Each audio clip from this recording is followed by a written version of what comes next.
Yo,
yo.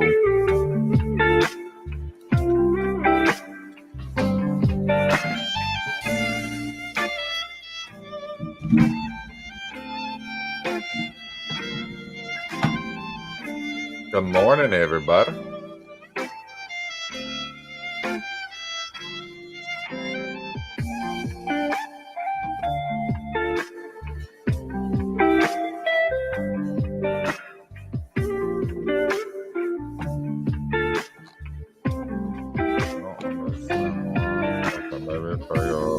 Here we go. That fixes that. All right. Next step.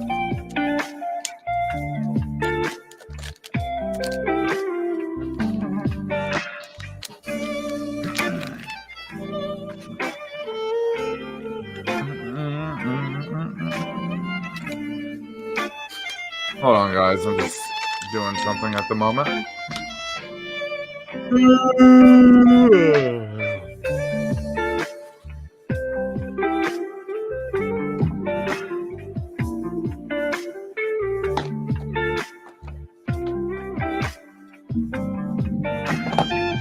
The enjoyment of not being on paperwork, meaning parole or probation or anything like that.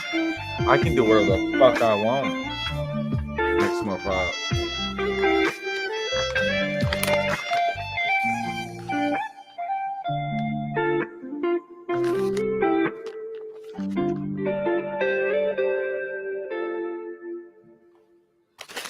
So that's what we plan on doing.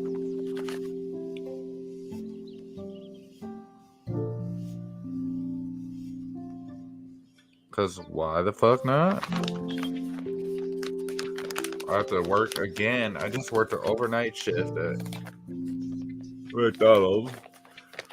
I gotta go to Arby's at 11. Because, I don't work two different jobs at all. I just talked about that for no reason. I just said it for to sound cool. I really don't work at all. I'm like the one that was talking shit. I sit on YouTube all day. I have no life.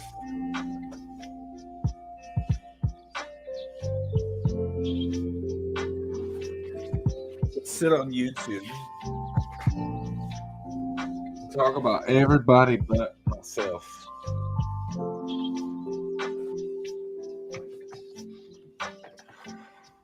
My little friends that also don't sit on YouTube, talk shit about other people on YouTube because I have no life. Yeah, that's what we do.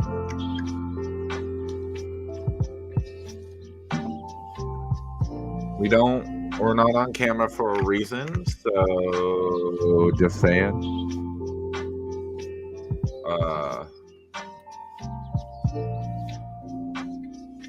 You know,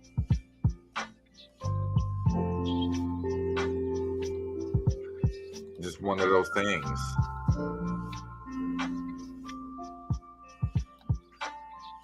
There we go. Quiet it down a little bit, maybe.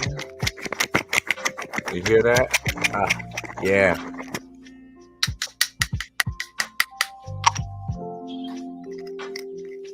That's the sound of freedom. It's great. Oh, and money. That's another one. My own money, not because I'm married and my significant other works and pays my bills. No. My own money that I work very hard for.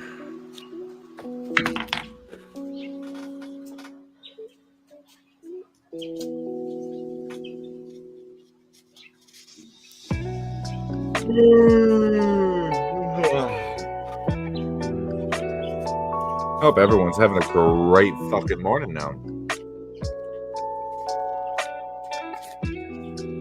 And if you must know, we are popping a blunt for our smoke session.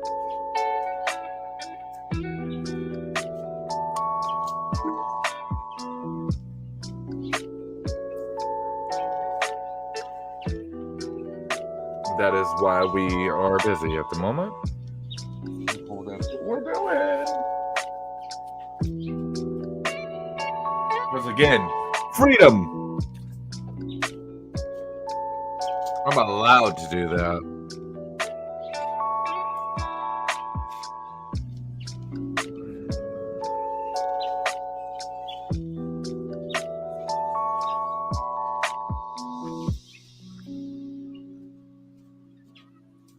Let freedom ring, motherfucking freedom ring.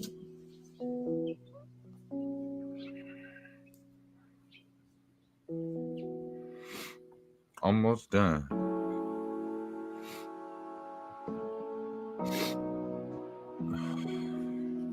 Allergies are a bitch though.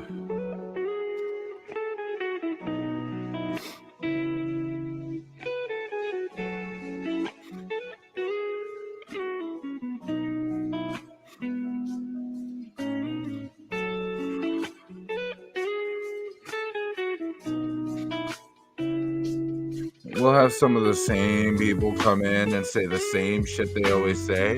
I'm sure of it.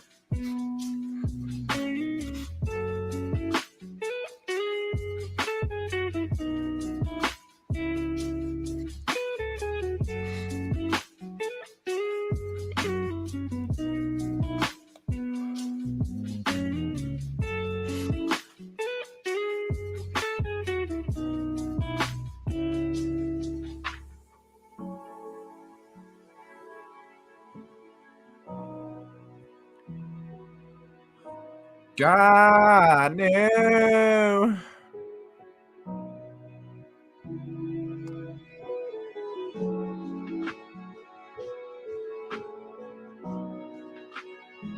The struggle is real.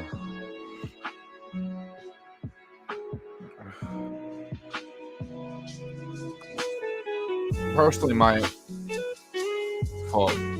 Though I've been up all night working, so things aren't correctly working the way I want them to.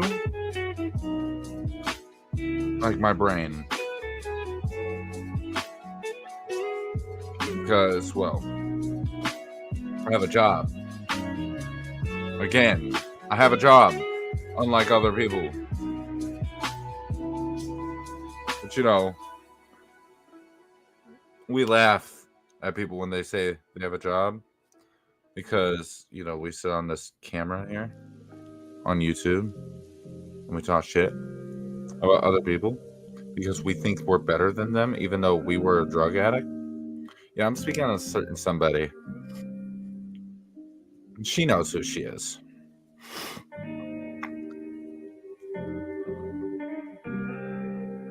And then I had to lie about the whole when the cops came to her house. my daughter was at the door and blah, blah, blah. No, she wasn't. You're a liar.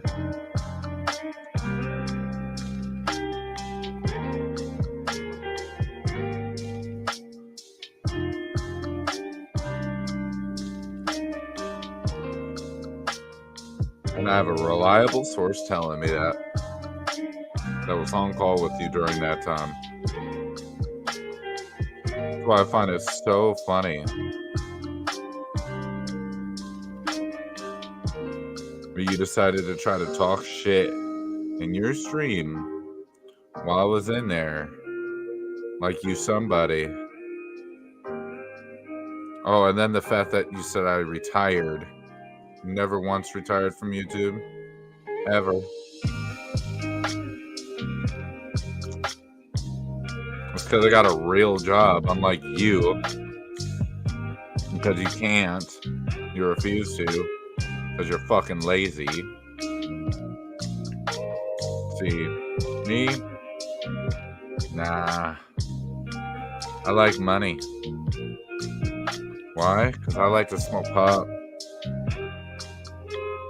Pot costs money. So, while she enjoys her CBD, wait, she's probably not even awake. And she is. She's probably enjoying CBD because she can't have THC. I'm gonna have the real deal. THC. Yeah, baked. Unlike her. Cheers, motherfuckers.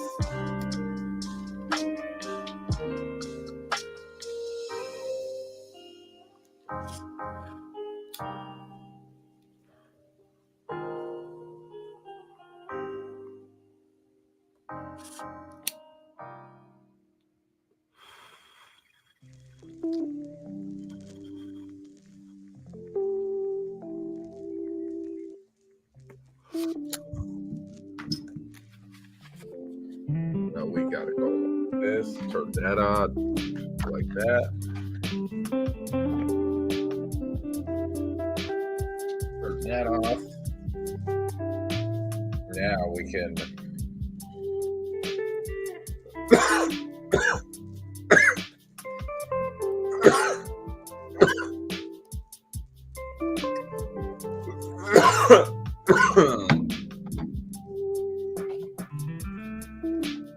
yeah.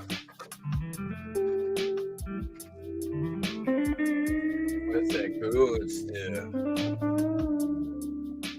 I'm still in my work uniform, you know, McDonald's. Gotta swap out to my next one. I'll do that when I shower. Just, you know, shower daily.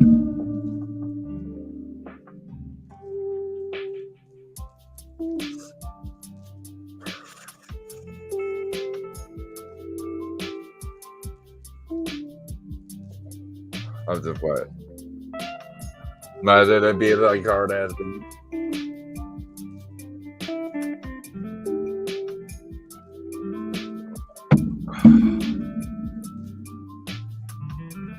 Oh my lord. I just wanted to get on here, do a sesh, talk some shit. Just because I can.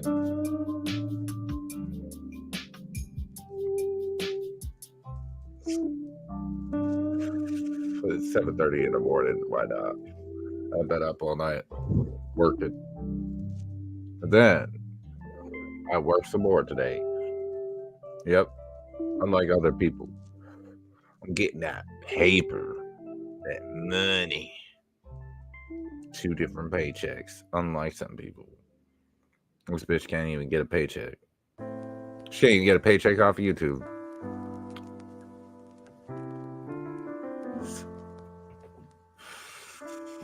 Well, talk all that shit. Well, that shit, oh, buddy with Patty. Like, really? With all that shit you talked about, Patty? Sounds nice. I love how fake people are. It's so funny.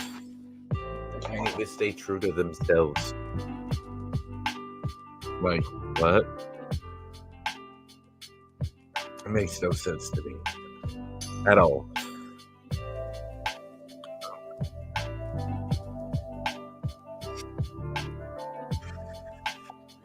Especially when like half her fucking subscribers came from me.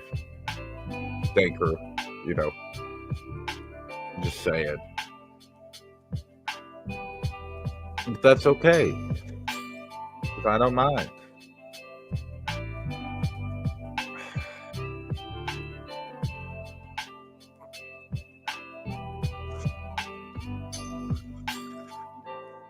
What I do mind though is this blood hit.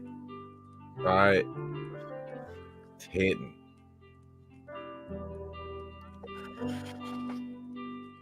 But this UFO shit that the government doing this briefing on shit, little meeting they do, conference with, find it interesting. And the one dude said he's, I guess, pretty much afraid for his life to talk about his experience, which I believe. I think it's more believable than the other guys. This has been a secret for years. You really think they're not going to threaten the people that are exposing it and be like, yo, you better not be telling too much information, blah, blah, blah, blah, blah. I mean, we can't even go see Area 51 for a reason.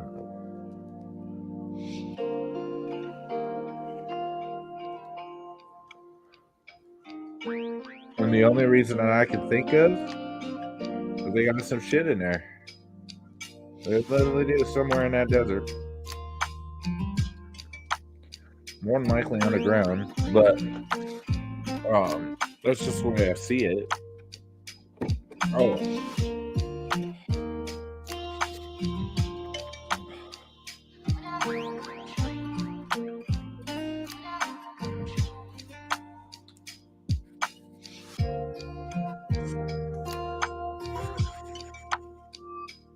Alright.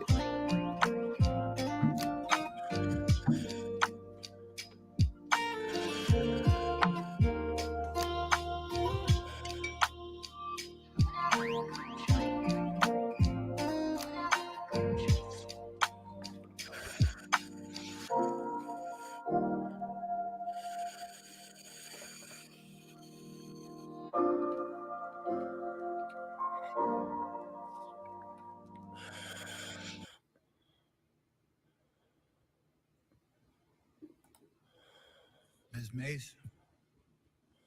Right Thank here. you, Mr. Chairman, and good morning to our witnesses who are testifying today. I want to thank each of you for being here to discuss a topic of grave importance to our national security. Earlier this year, a Chinese spy balloon was shot down off the coast of my home state of South Carolina. Since the Roswell incident in 1947, many Americans have wondered about the dangers of unknown objects crisscrossing our skies. Whether these are UAPs or weather phenomena, advanced technology from American allied or enemy forces, or something more out of this world. So my first question, I have several questions, and if we can just be quick on these first two, I'm going to ask each of you the same question, and then I'll get to each of you individually. The first one, when you reported your experiences with a UAP, did any of you face any repercussions with your superiors, yes or no? No. No. I've actually never seen anything personally, believe it or not. So. All right. And then do you believe there's an active disinformation campaign within our government to deny existence of UAPs? Yes or no? I don't have an answer to that. As previously stated publicly, yes. I think previously with like Project Blue Book, yes, but currently I don't speak for the United States government. Okay, thank you. I have a few questions for Mr. Graves. What percentage of UAP sightings in your belief go unreported by our pilots? This is an approximation based off of my personal experience speaking with a number of pilots, but I would estimate we're somewhere near 5% reporting perhaps. So like 95% basically don't report seeing UAPs. That's just my personal estimate. In the incident off Virginia Beach, do you believe the Navy took the danger to your aircraft seriously after it was reported? Absolutely. A few questions for Mr. Favor. As an expert naval aviator, have you ever seen an object that looked and moved like the Tic Tac UAP? No, Did the Tic Tac UAP move in such a way that defied the laws of physics? the way we understand them, yes. Many dismiss UAP reports as classified weapons testing by our own government, but in your experience as a pilot, does our government typically test advanced weapon systems right next to multi-million-dollar jets without informing our pilots? No, we have test ranges for that. It took over 15 years for your encounter with the Tic Tac to be declassified. Do you feel there was a good reason to prevent lawmakers from having access to this footage? No, I just think it was ignored when it happened and it just sat somewhere in a file, never got reported. In a drawer. It happens a lot up here. Shocker. Mr. Grush, a couple of questions for you too, sir, this morning. What percentage of UAPs do you feel are adequately investigated by the U.S. government of the 5% that are reported? I can only speak for my personal leadership over at NGA. I tried to look at every report that came through that I could triage. So, Do you believe that officials at the highest levels of our national security apparatus have unlawfully withheld information from Congress and subverted our oversight authority? there are certain elected leaders that had more information that I'm not sure what they've shared with certain gang of eight members or et cetera, but certainly I would not be surprised. Okay. You've stated that the government is in possession of potentially non-human spacecraft. Based on your experience and extensive conversations with experts, do you believe the government has made contact with intelligent extraterrestrials? Something I can't discuss in public setting. Okay, and I can't ask when you think this occurred. If you believe we have crashed craft, stated earlier, do we have the bodies of the pilots who piloted this craft? As I've stated publicly already in my News Nation interview, biologics came with some of these recoveries. Yeah. Were they, I guess, human or non-human biologics? Non-human, and that was the assessment of people with direct knowledge on the program I talked to that are currently still on the program.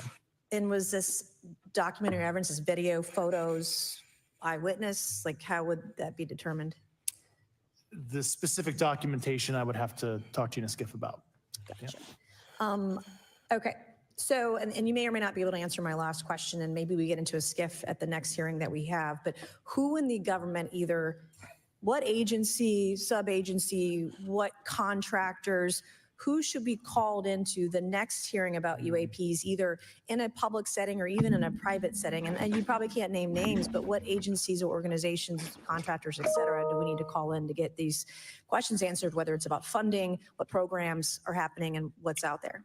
I can give you a specific cooperative and hostile witness list of specific individuals that were in those. And how soon can we get that list? I'm happy to provide that to you after the hearing. Super. Thank you. And I yield back. After the hearing. And Jeremy Corbell is a documentary filmmaker who played a big role in bringing these.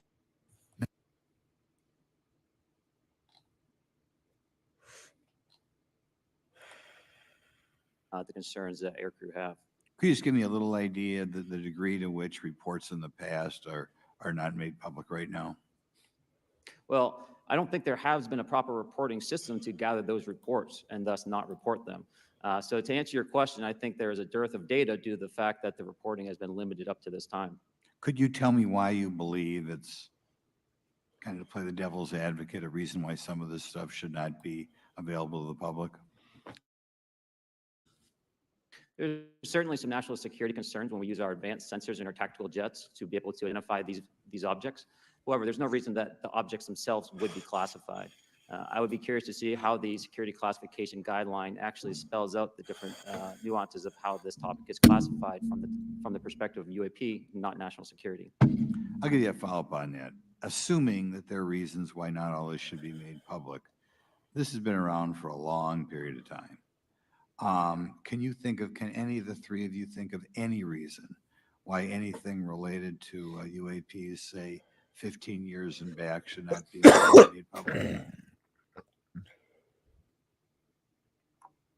I think one of it is acknowledging a vulnerability, both from a collection and I'll just say a countermeasure perspective. So it's We'll go with say, that we haven't cracked for many years. Yeah. even say 20 years back. Is there any reason why when you go back that far, things shouldn't be made public?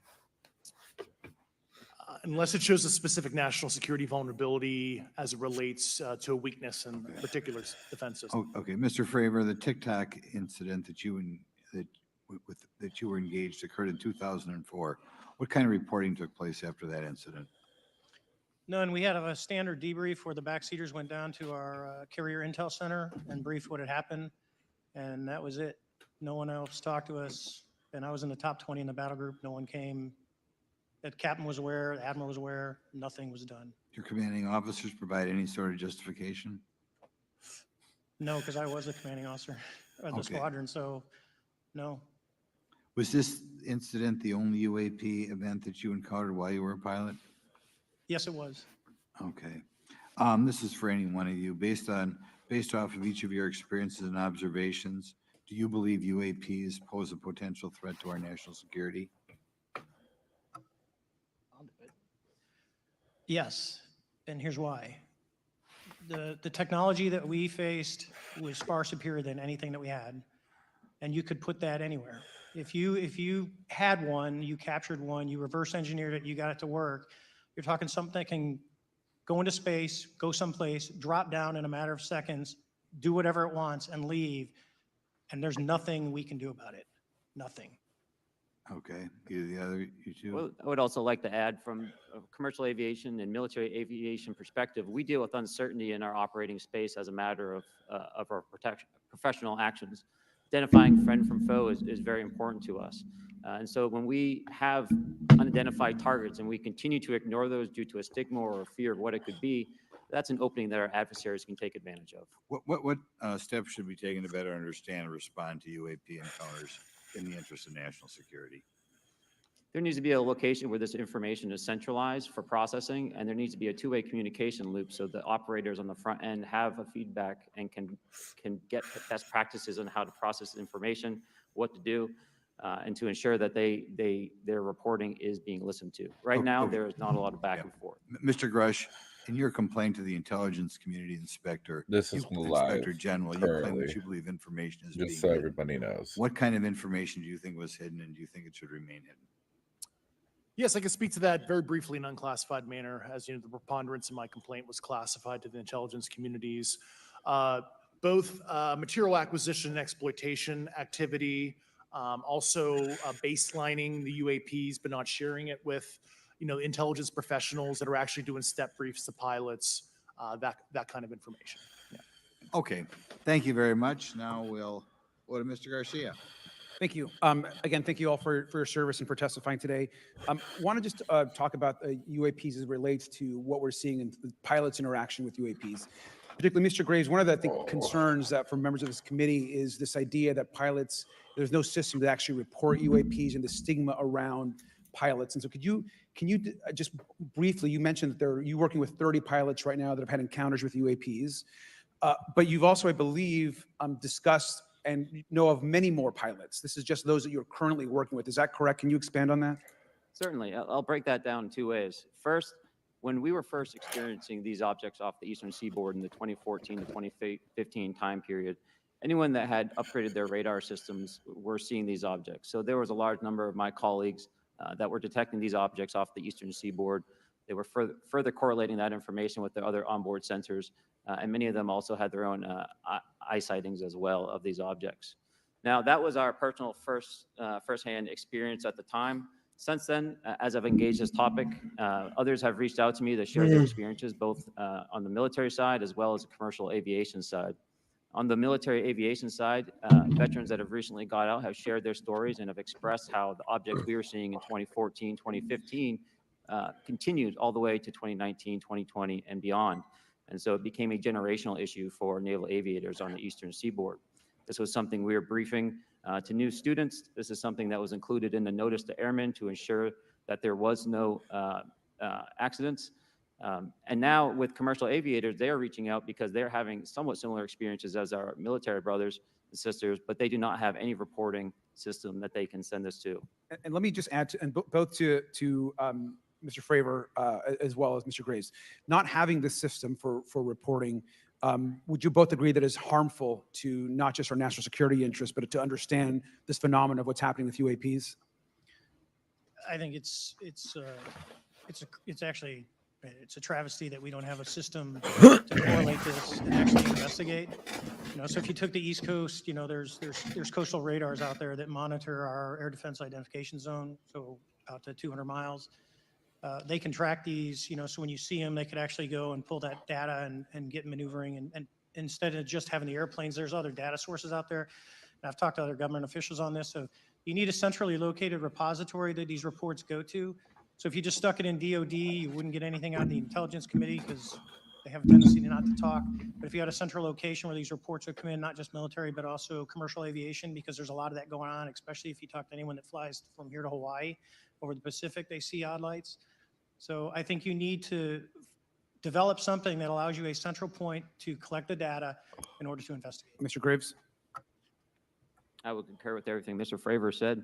I'll continue to say that the commercial pilots that have reached out to me through Americans for Safe Aerospace are doing so because they don't feel there's another way for them to report this safety issue. And I think one of the clear outcomes of this hearing already is that there has to be a safe and transparent reporting process for pilots, both on the commercial I side mean, why and the aren't military we side, to be able to reporting that report stuff UAPs and in a way that's also investigating? Like, that transparent, just but also understands the makes no scope sense. of our national security interests and what may be classified or not. But I think there has to be some sort of system, and so that's something that I hope can be an outcome that this committee can work That's on. so weird.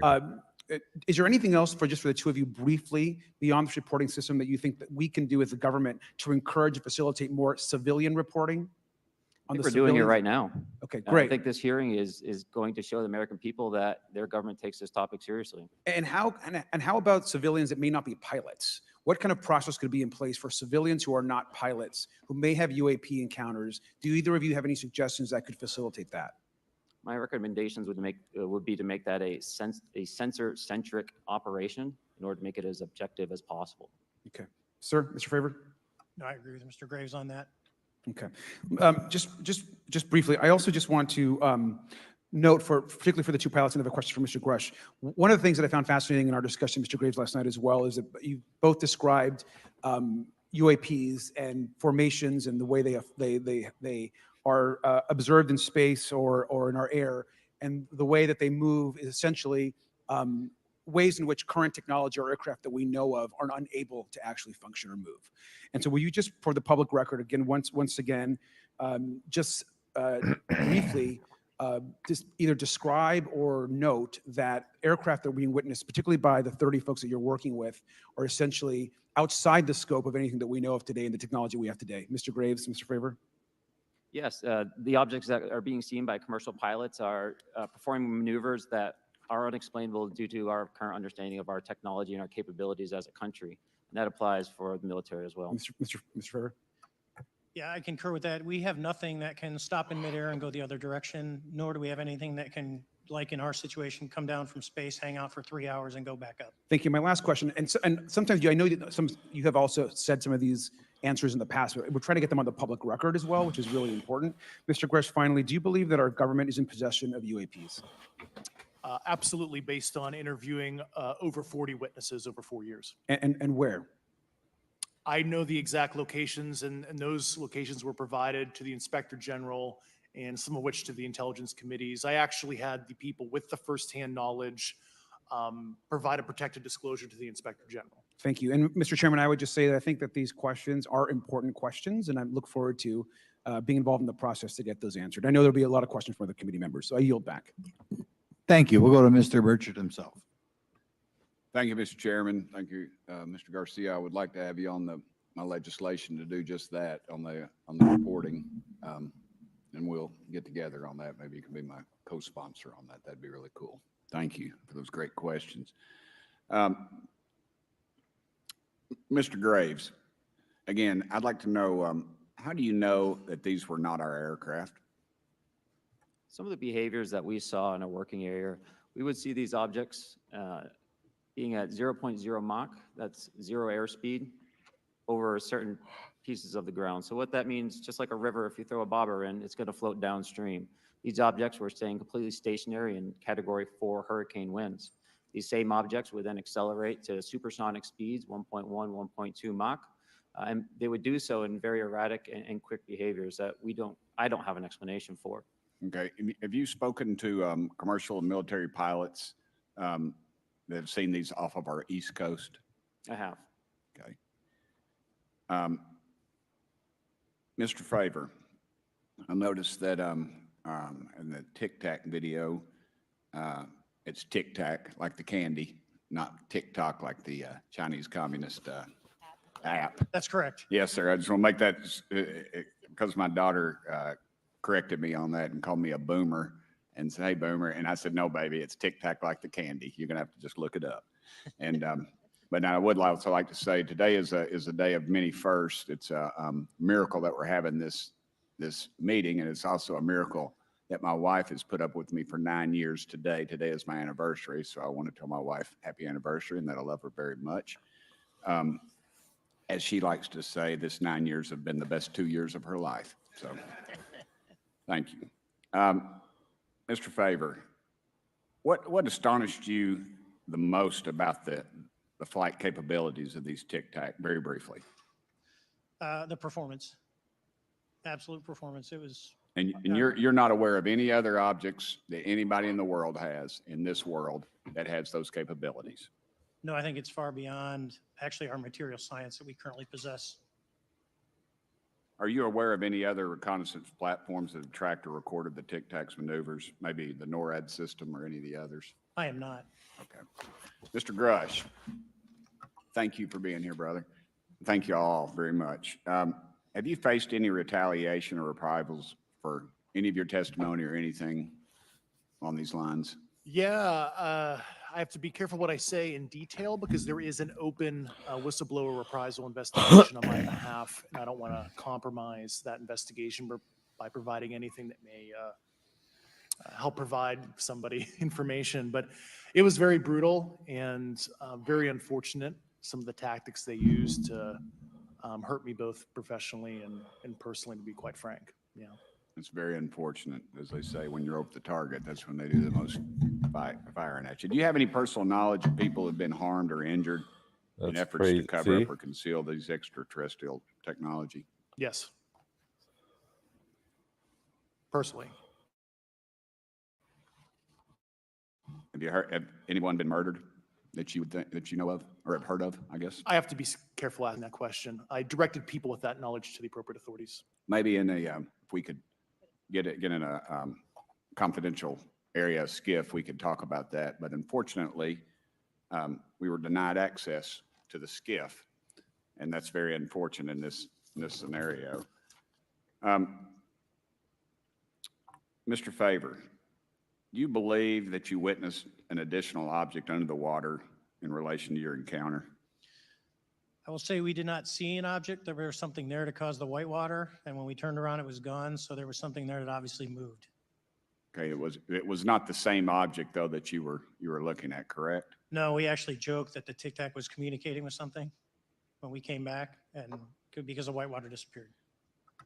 We were in another instance, we're told about the capabilities of a jamming during viewing of when there were some people chasing some of these objects. Did you experience any of that jamming or interrupting your radar or weapons system?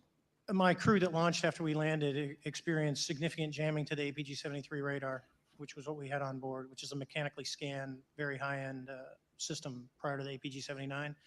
And yes, it did pretty much everything you could do: range, velocity, aspect, and then it spit the lock, and the targeting pod is passive. That's what we were able to get the video on. I'm about to run out of time, but are you aware of any of our enemies that have that capability? No. Okay, I would also like to note for the record that, like George Knapp, breaking Area 51, he's the reason I knew about that, and the reason I know about the Tic Tacs is Leslie Keene from New York Times article, and I would encourage everybody to read that. Thank you, Mr. Chairman. I yield back to you for no time. Very good. Mr. Raskin? Thank you, Mr. Chairman. Mr. Graves, you reported UAP encounters during training flights, I think, and have since come forward to warn the Pentagon that these encounters may be putting pilots at risk. My first question is, you've identified these as taking place on the East Coast. Is it just on the East Coast where these encounters have been reported? No, since the events initially occurred, I've learned that the objects have been detected essentially where all operations, Navy operations are being conducted across the world. And that's from the All-Domain Anomaly Resolutions Office reporting. All right, can you describe your experience after you decided to come forward and go public with your experience? Certainly. Like many others, in 2017, I saw the New York Times article come out as well. And for me, it was special because I recognized the voices on the video. I recognized the video itself. I had seen it when it was taken. I seen it when it was debriefed. And so that was kind of shook me because I realized that this problem was still ongoing. And so I reached out to colleagues back on the East Coast and realized that this was still a safety risk that they were dealing with, that they had essentially hit a wall with how they could move forward on this conversation. It was at that point when I decided to try to move the conversation forward myself. Are there common characteristics to the UAPs that have been cited by different pilots? And can you describe what the convergence of descriptions is? Certainly. We were primarily seeing dark gray or black cubes inside of a clear sphere. I'm sorry, dark gray or black cubes? Yes, Yeah. inside of a clear sphere, where the apex or tips of the cube were touching the inside of that sphere. And that was primarily what was being reported when we were able to gain a visual tally of these objects. That occurred over almost 8 years. And as far as I know, it's still occurring. I take it that you're arguing what we need is real transparency in a reporting system so we can get some clarity on what's going on out there, because there are many pilots in your situation, but we should have a way of developing a systematic inventory of all of such encounters. Is that right? Yes, and I think we need both transparency and the reporting. We have the reporting, but we need to make sure that information can be promulgated to commercial aviation as well as the rest of the populace. Mr. Grush, what about you? What was your experience after you came forward? Well, it's only been about 2 months or so. So I guess my experience has been overwhelming support from former colleagues of mine that have privately messaged me, and I do appreciate that. But I do have knowledge of active planned reprisal activity against myself and other colleagues, and it's very, very upsetting to me. Coming from where? Certain senior leadership at previous agencies I was associated with. And that's all I'll say publicly, but I can provide more details in a closed environment. Okay. Well, I hope you understand that there would be bipartisan rejection of any attempt to vilify, demonize, or engage in other reprisals against our witnesses and people who are telling the truth from their perspective. Yeah, there were certain colleagues of mine that were brutally administratively attacked, and it actually makes me very upset as a leader to see that happen to other coworkers and actually superiors of mine over the last 3 years. How do you account for that response? That seems like a bizarre response.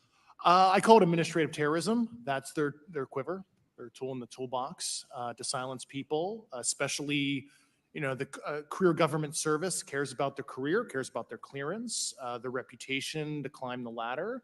And when you threaten that career path, a lot of people back off.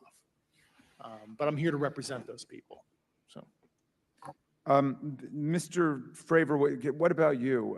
What has your experience been since you've come forward with your perspective on this? Actually, I've been treated very well. And the 6 people that were involved, myself included, all of them have or will be retiring from the military as 05s or 06s.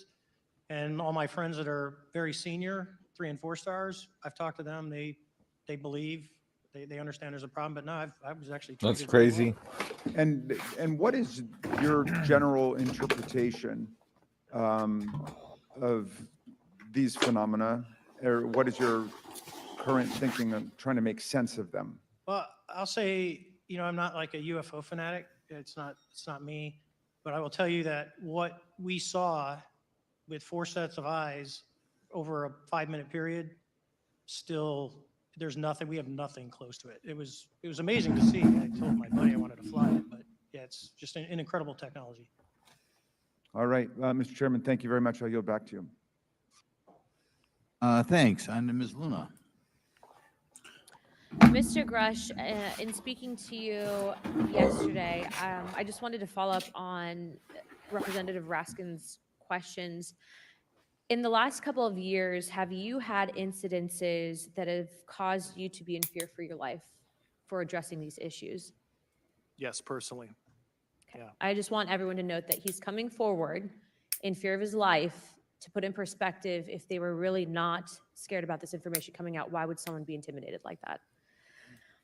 To your knowledge, are NHIs working with adversarial foreign governments in either technology exchange programs or back engineering programs? I don't have data on that. I'm not sure. Have you heard or you had people come forward to present that evidence? Not that particular evidence that you just espoused. Okay, on the 19th of April, Dr. Kirkpatrick, head of Aero, had said that he did not find any evidence of UAPs. You also stated that you had, in your interview, that you had briefed him on information that you were uncovering, but that he did not follow up with you. Were the items that you divulged to him pertinent to national security? Yes, him and I had a classified conversation in April 2022 before he took over Aero in July 2022, and I provided him some concerns I had. Do you know why he might not have followed up with you? Unfortunately, I cannot read his mind. I wish he did. I was happy to give sage counsel to him on where to look when he took the helm of Aero. Okay, and then my last question for you before I move to Mr. Graves is you received prior approval from the Defense Department to speak on certain issues, correct? Correct, through DOPSR, DoD Pre-Publication and Security Review, and I just want to remind the public, they're just looking from a security perspective. These are my own personal views and opinions, not the department's. Okay, I'm asking that though mainly because I think that there are many people that would like to discredit you. So it does bring a certain amount of credibility to your testimony. I'm required by law to do that as a former intelligence officer, or I go to jail for revealing classified information. Yeah, we don't want you to Yeah. go to jail. My next question would actually be for Mr. Graves. Can you please explain to me in detail the event that occurred at Vandenberg Air Force Base? Certainly.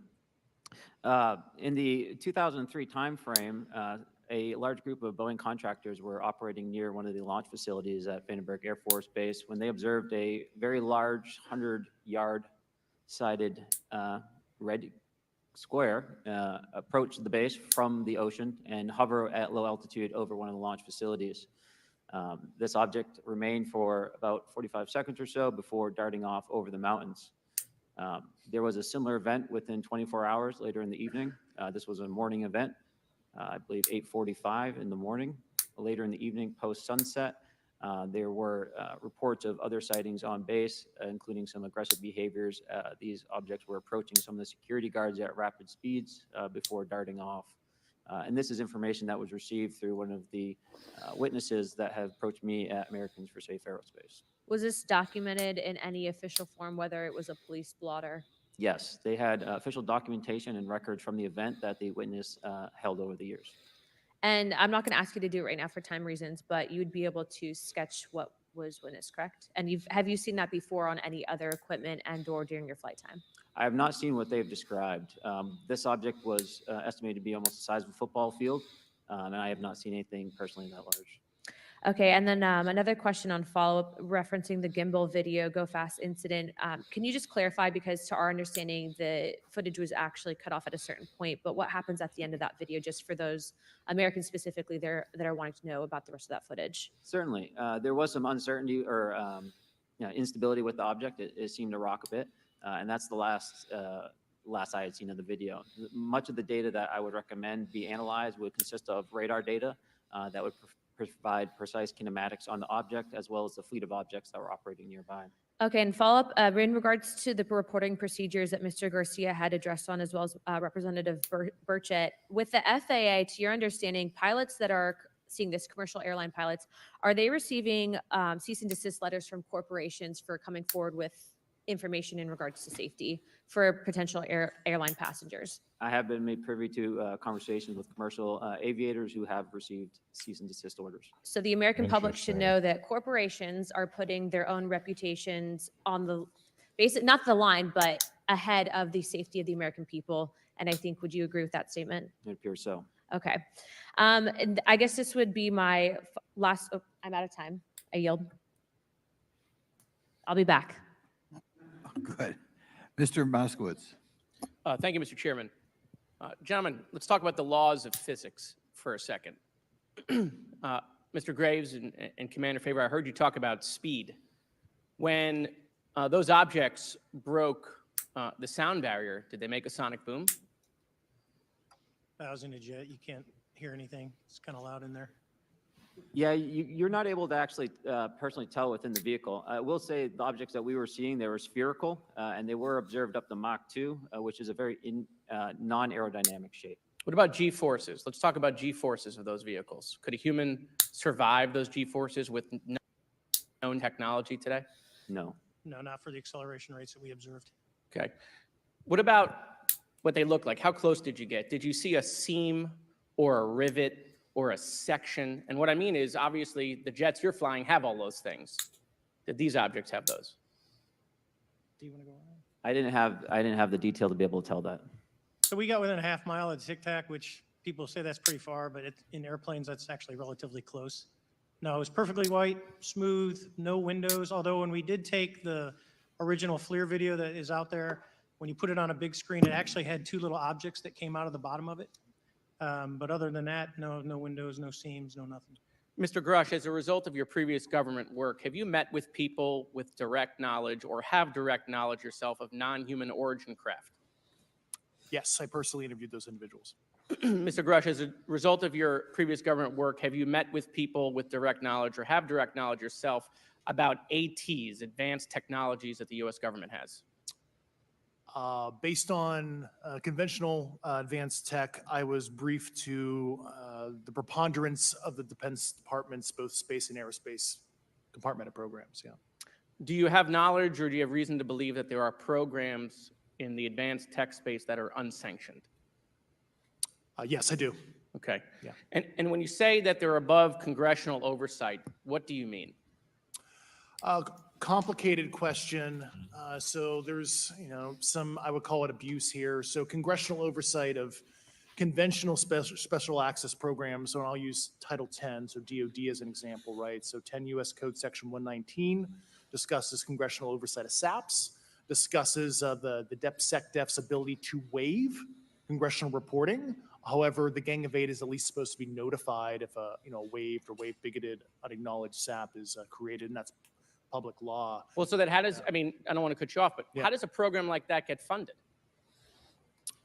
I will give you generalities. I can get very specific in a closed session, but misappropriation of funds and Does that mean self-fund.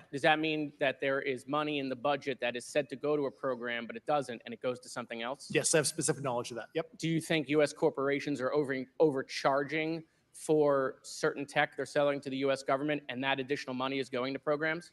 Correct, through something called IRAD. Okay.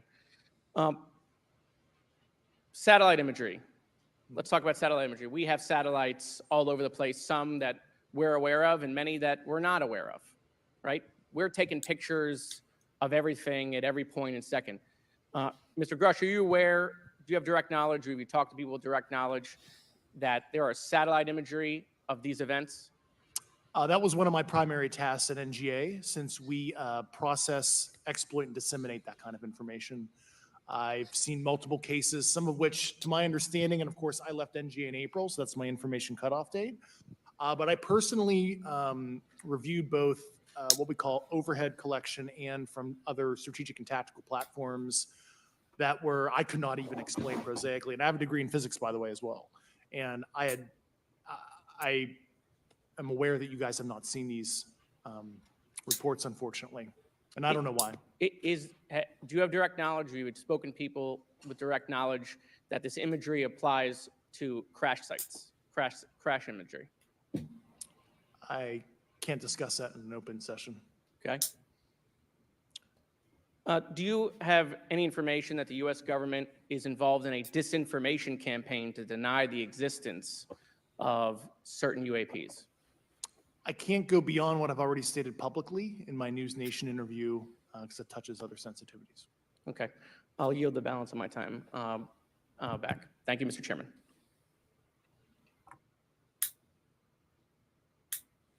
Ms. Fox? Thank you, Mr. Chairman, and I thank our witnesses for being here today. Mr.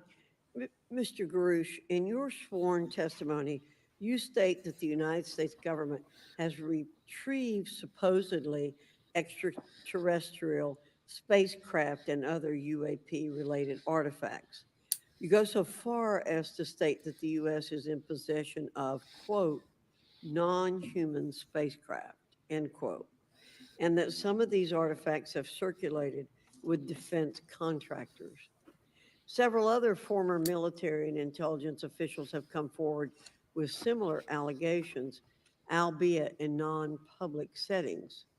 However, Dr. Sean Kirkpatrick, the director of AARO, previously testified before Congress that there has been, and I quote, no credible evidence thus far of extraterrestrial activity or of, quote, off-world technology brought to the attention of the office.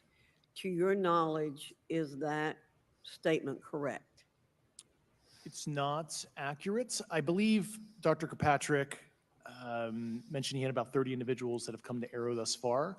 A few of those individuals have also come to Arrow that I also interviewed, Okay. and I know what they provided Dr. Kirkpatrick and their team. Okay, I was able to evaluate okay, that I information. need to go on.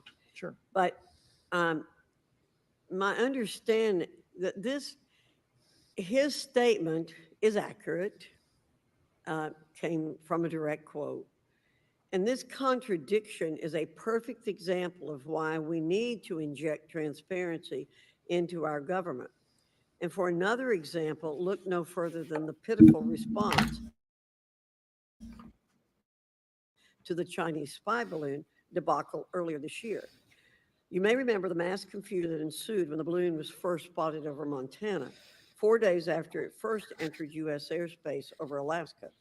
The Biden administration's initial inability to address the object grew into a continuous series of embarrassments.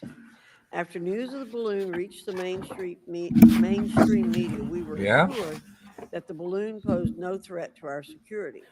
However, after the balloon was allowed to transit the entire continental United States, fighter jets were scrambled off the coast of South Carolina to shoot Which was it down. dumb.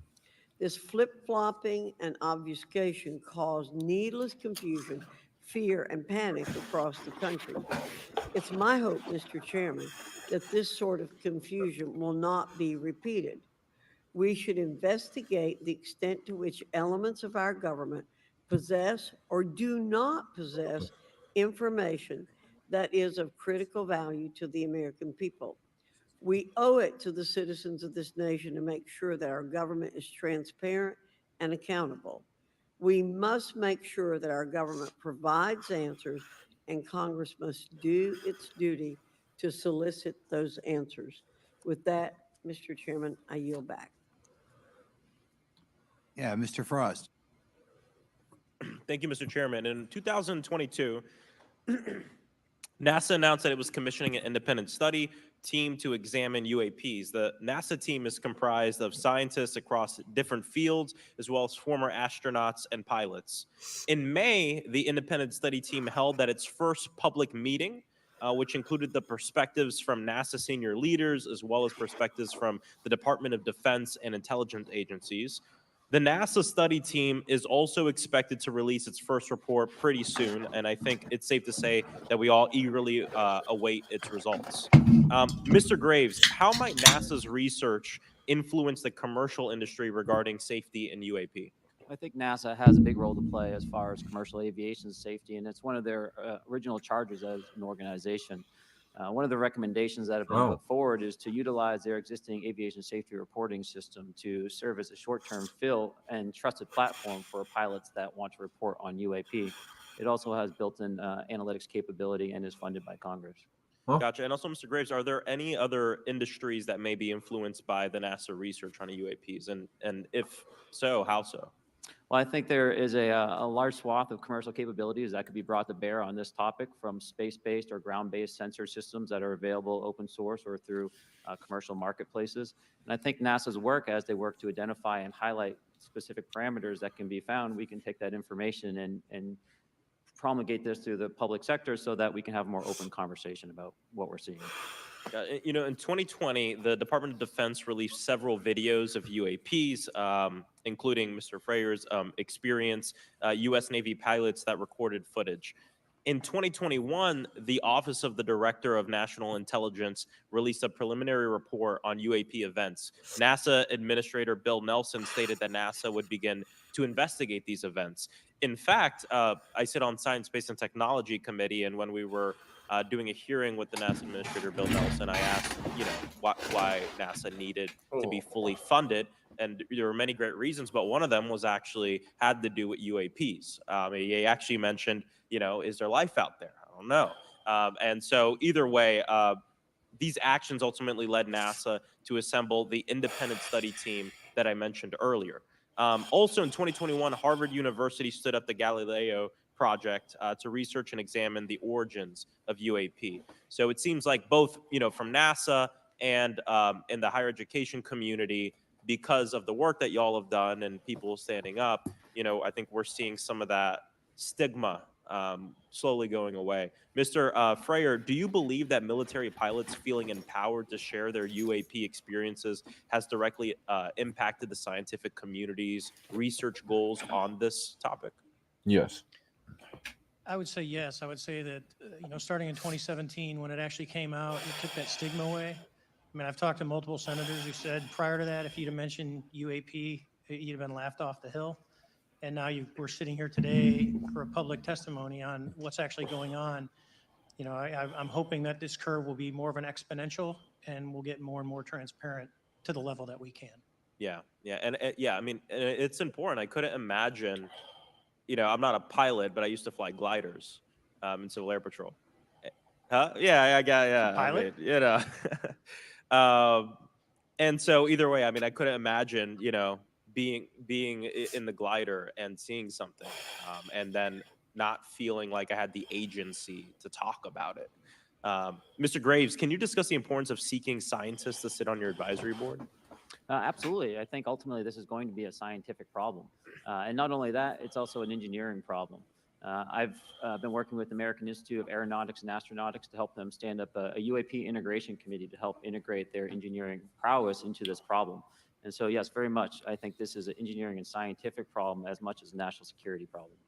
And how might Congress help to facilitate partnerships between the scientific community and the UAP focus groups within government?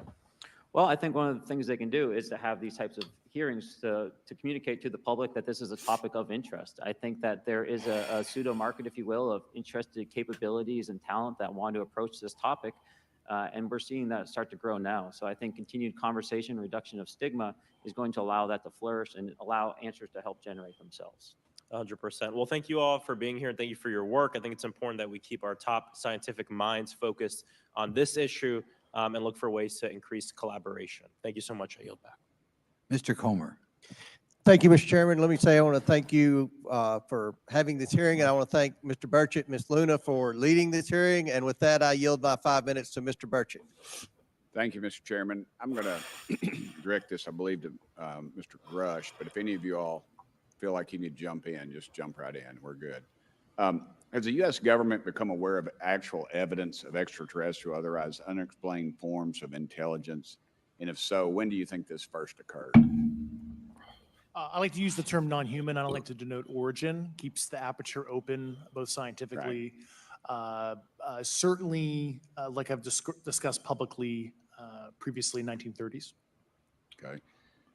Can you give me the names and titles of the people with direct firsthand knowledge and access to some of this crash retrieval, some of these crash retrieval programs, and maybe which facilities, military bases that the recovered material would be in?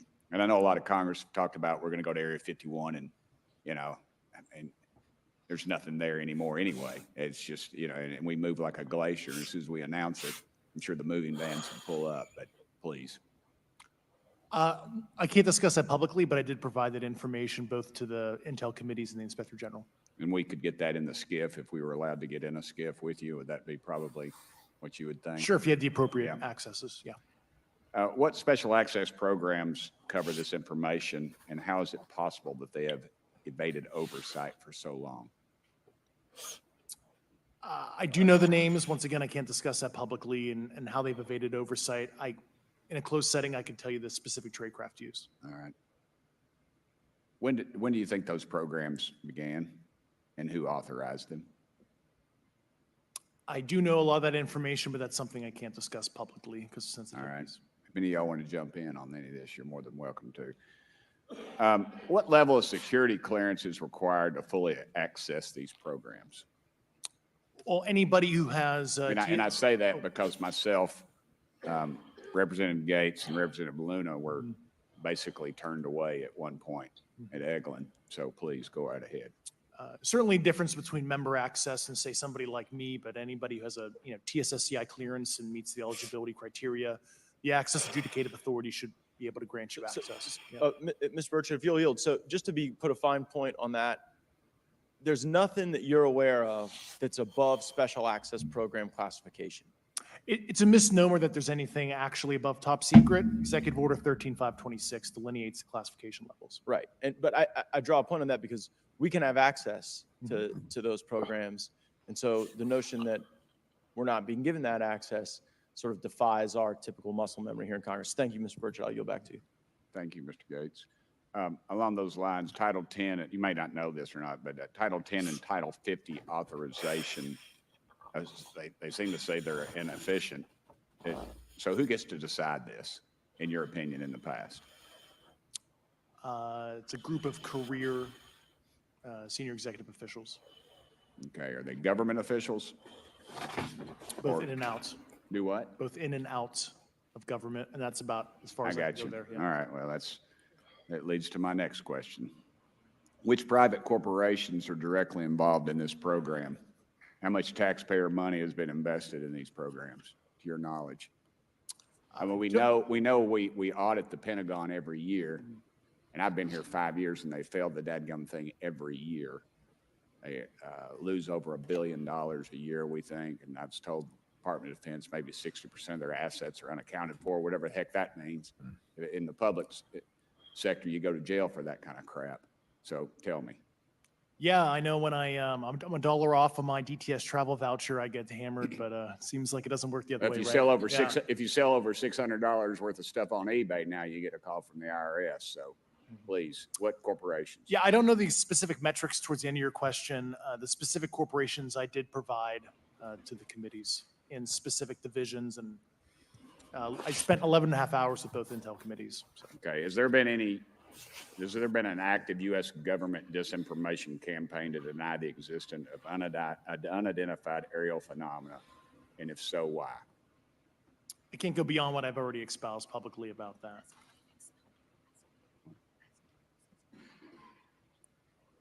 So what can?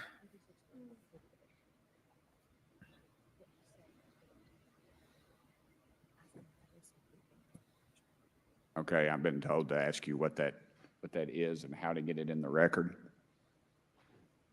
Which What have you stated publicly in your interviews for the congressional record? if you reference my News Nation interview and I talk about a multi-decade, campaign to disenfranchise public interest, basically. Yeah. Thank I you. apologize, Mr. Chairman. I yield back negative 21 seconds. Thank you. Ms. Ocasio-Cortez?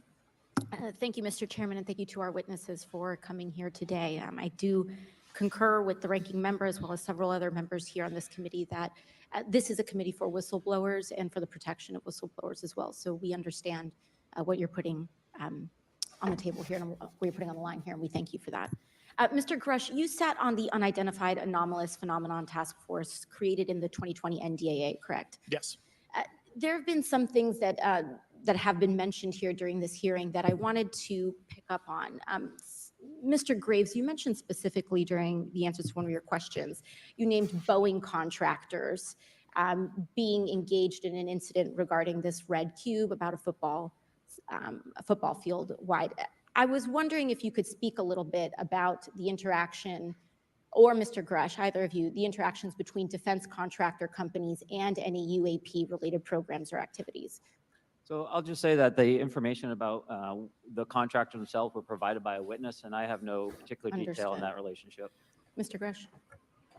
The kind of general unclass wave tops, certainly the contractors, are the metal benders, so to speak. They're the ones actually doing specific performance on government contracts. Are they required to issue any disclosure regarding UAP sightings, or do they engage in any reporting around this? In terms of the contractors, Yes. not that I'm aware of. They do not. Okay. Now, when it comes to notification that you had mentioned about IRAD programs, we have seen defense contractors abuse their contracts before through this committee. I have seen it personally, and I have also seen the notification requirements to Congress abused. I am wondering, one of the loopholes that we see in the law is that there is, at least from my vantage point, is that depending on what we're seeing, is that there are no actual definitions or requirements for notification. What methods of notification did you observe? Like when they say they notified Congress, how did they do that? Do you have insight into that? For certain IRAD activities, I can only think of ones conventional in nature. Sometimes they flow through certain, I'll just say SAP programs that have cognizant authority over the Air Force or something. And those are congressionally reported compartments, but IRAD is literally internal to the contractor. So as long as it's money, either profits, private investment, et cetera, they can do whatever they want. To put a finer point on it, when there is a requirement for any agency That's or company interesting. to notify, or any agency to notify Congress, do they contact the chairman of a committee? Do they get them on the phone specifically? Is this through an email to hypothetically a dead email box?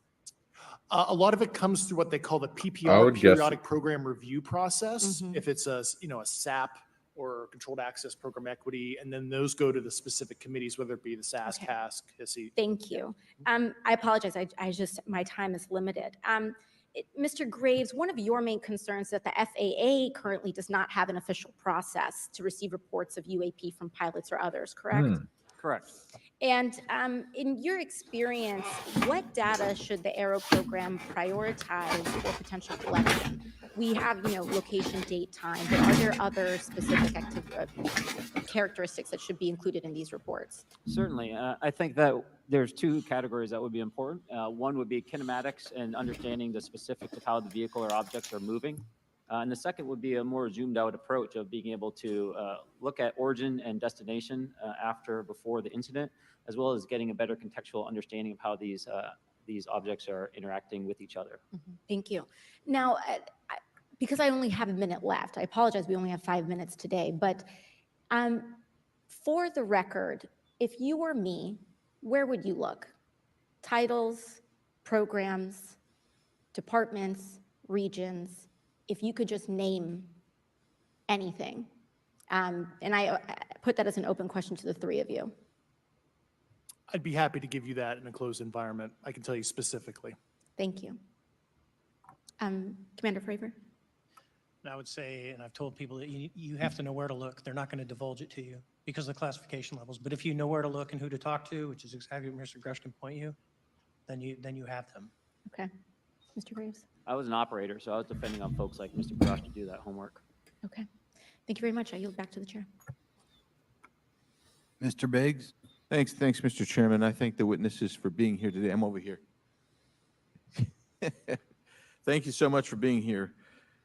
I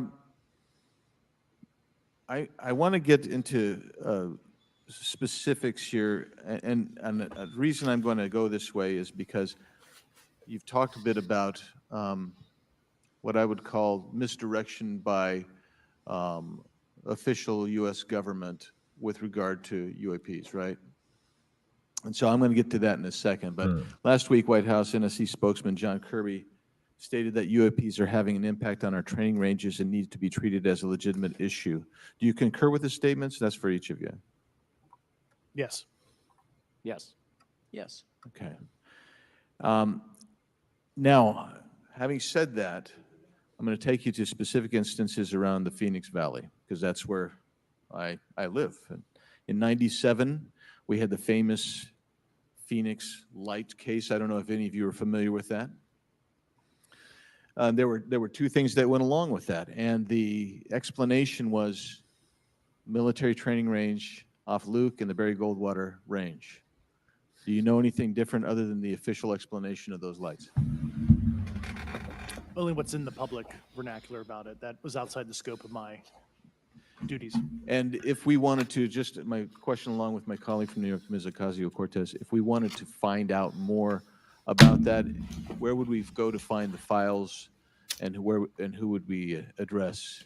And are you going to tell me we need to go to a SCIF so you can tell us in a SCIF? I could potentially give you a vector on that. That specific case, I'm familiar with it in terms of public, but I give you a vector in a closed environment, yeah. That would be good, thank you. So if it's true that UAPs are having an impact on training ranges, and this administration considers it to be a legitimate issue, what steps can Congress take to address training range impacts? And I say that having two very large training ranges in my state. And so we'll start with Mr. Graves and going down the panel. Some of the initial procedures have been implemented, such as within the United States Navy, that have a range failure report that gathers information from pilots. I understand that a service-wide reporting mechanism is still pending. However, that would be a great next step, not only for gathering information, but for showing the troops that it is an acceptable topic and reducing the stigma. Okay, please, all of you continue. Yeah, as a recipient of a lot of those training range reports, sometimes we only get contextual kind of oral reporting. It'd be nice if they attached all sensor data and there's a system in place that can handle multiple classifications of data. And that's an issue with the F-35, right? That jet was never built to be an ISR platform. And it's a pain in the, we'll just say butt, to get that data off, so. Yeah, great, thank you. Yeah, I would agree with the previous two, being a user of those training ranges, that the data has to be out there. You have to acknowledge that you're seeing them, and then you have to collect the data. Right now, you Right. get the report, someone says, I saw something, but no one collects the radar data to back it up and do research. Okay. Do you believe that the 2019 classification guidelines for UAPs interferes with the federal government's ability to be transparent with the American people? And do you think we need to be more transparent with the American people? All of you, yeah. I'll say yes to that. Yeah, I'm familiar with at least the UAP Task Force 2019 Security Classification Guide. I think it's fair. I did actually help on that with the. Uh-oh, director you got a bias that Yeah, way then. but I will say, I'll call it a lazy attitude about declassifying videos. I mean, I've seen some of the videos of the recent shoot down, and I saw no reason that couldn't have been released as long as they mask, some data. The American people deserve to see that imagery in full motion video. I would think, well, in my opinion, I will say, things are overclassified. I know for a fact the video or the pictures that came out in the 2020 report that had the stuff off the East Coast, they were taken with an iPhone off the East Coast. A buddy of mine was one of the senior people there, and he said they were originally classified to TSSCI. And my question to him was, what's TSSCI about these? They're an iPhone Right. literally off the vacapes. It's not TSSCI. So they're overclassified, and as soon as they do that, they go in a vault, and then you all have to look for them. Yeah, so with Right. the overclassification, that may be one way. Are there other ways that the DOD or intelligence agencies are keeping this information from the American people or even from Congress? I think part of that has been not encouraging reporting. If the problem is not something that can be measured, it's not something that's going to be fixed. Okay, very good. Well, I'm out of time, and I thank you, Mr. Chairman, and I yield back. First of all, without objection, Representative Nick Langworthy of New York has waived on the subcommittee for purpose of questioning witnesses at today's subcommittee hearing. And then we go to Mr. Burleson. Thank you, Mr. Chairman. Appreciate you guys coming out today testifying. Look, I've been here for 6 months, and I'm pretty skeptical. I don't trust anything in this town. And And so I think that's because I'm from Missouri, you've got to show me, right? With that being said, there's been a lot of things that have been said in the public, Mr. Grush. And so I want to get down to, if we can, some specifics, right? So at one point you had said that there has been harmful activity or aggressive activity. Has any of the activity been aggressive, been hostile in your reports? I know of multiple colleagues of mine that got physically injured, and the activity. And I got by UAPs or by people within the federal government? Both. Okay, so there has been activity by alien or non-human technology and or beings that has caused harm to humans. I can't get into the specifics in an open environment, but at least the activity that I personally witnessed, and I have to be very careful here because they tell you never to acknowledge tradecraft, right? So what I personally witnessed myself and my wife was very disturbing. Okay. One of my constituents actually sent this next question, and I figured I'd ask it since I had the same thought. You've said that the U.S. has intact spacecraft. You said that the government has alien bodies or alien species. Have you seen the spacecraft? I have to be careful to describe what I've seen firsthand and not in this environment, but I could answer that question behind closed doors. Yeah. And have you seen any of the bodies? That's something I've not witnessed myself. Okay, and so with that being said, and the other statement that has been made that was intriguing to me it's intriguing because my view has been that we are billions of light years away from any other system. And the concept that an alien species that's technologically advanced enough to travel billions of light years gets here and somehow is incompetent enough to not survive Earth or crashes is something that I find a little bit far-fetched. And with that being said, you have mentioned that there's interdimensional potential. Could you expound on that?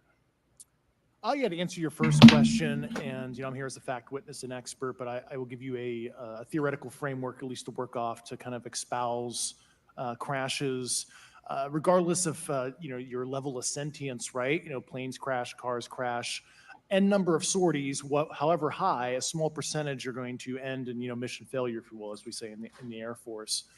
And then in terms of multidimensionality, that kind of thing, the framework that I'm familiar with, for example, is something called the holographic principle. It derives itself from general relativity and quantum mechanics, and that is, if you want to imagine 3D objects such as yourself casting a shadow onto a 2D surface, that's the holographic principle. So you can be projected, quasi-projected from higher dimensional space to lower dimensional. It's a scientific trope that you can actually cross, literally, as far as I understand, but there's probably guys with PhDs that we could probably argue about that. But you have not seen any documentation that that's what's occurring? Only a theoretical framework discussion. Yes. Okay. Okay. Occam's razor is that these aircraft, have they been identified that they are being produced by domestic, military and contractors? Is there any evidence that that's what's being recovered? Not to my knowledge, plus the recoveries predate a lot of our advanced programs that I previously am witting of, so. Would it be safe to say that there could be a scenario today where you have an aircraft that crashes and because it's been involved in one program from one federal agency, but the agency that retrieves it is not aware of that program, and to them it appears alien in origin? I mean, that's a hypothetical situation. I'm not aware of any historical situation that would match that you described. So you're not aware, it has not happened that you're aware of? That I'm aware of. Thank you, Mr. Chairman. I yield back.